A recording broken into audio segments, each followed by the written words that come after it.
Well, next at 10, it's a day impossible to forget for so many Americans.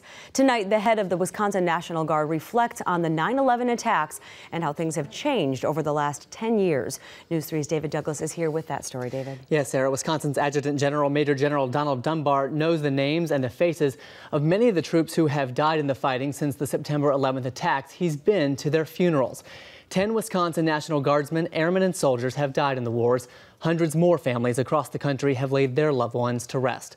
Dunbar spoke today about the moment he realized the world was changing. I remember it because my commander walked in, Major General Weaver, and he kind of chatted me a bit, and he said, well, you know, we're not paying you to watch TV, and of course I briefed him what had happened. And after I'd done briefing him, we both turned at that moment to watch the screen, and it was at that moment, about 30 seconds later, that the second flight flew into the South Tower.